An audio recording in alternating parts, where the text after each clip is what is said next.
8 millions d'exemplaires vendus dans le monde, 35 langues, une série Netflix. La magie du rangement de Marie Kondo a transformé le rangement en phénomène culturel mondial. Ce succès dit quelque chose. L'amour du rangement est universel.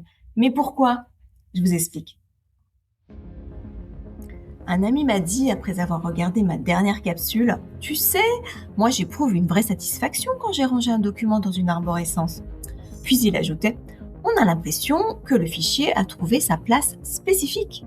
Ces deux phrases m'ont arrêtée parce qu'elles résument ce que j'observe depuis 25 ans sur le terrain et parce qu'elles cachent deux mécanismes très différents. Ce sentiment que le fichier a trouvé sa place unique, la préférence pour l'ordre et la symétrie est un réflexe normal chez l'humain. Face à un environnement professionnel perçu comme incertain, nous cherchons à imposer la structure. Ranger, c'est reprendre le contrôle et ça, c'est profondément rassurant. Et puis cette satisfaction d'avoir rangé, terminé, une tâche inachevée reste active en mémoire jusqu'à sa résolution. 67% des personnes reprennent spontanément une tâche interrompue dès qu'elles en ont l'occasion. Côté gauche, la boucle ouverte avec le réseau de neurones en activation et les particules d'énergie dispersées, c'est la tension non résolue. Et côté droit, la boucle complète est fermée.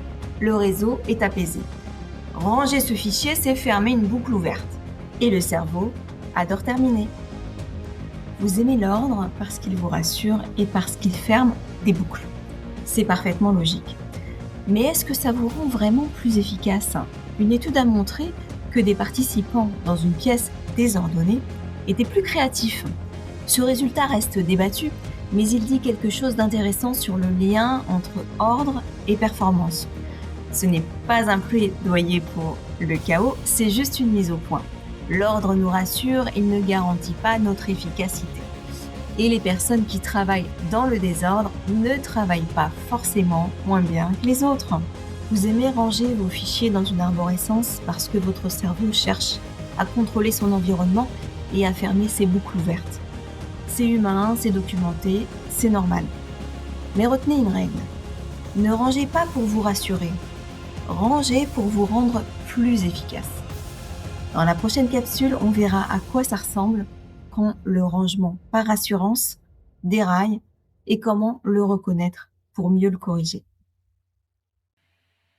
À bientôt!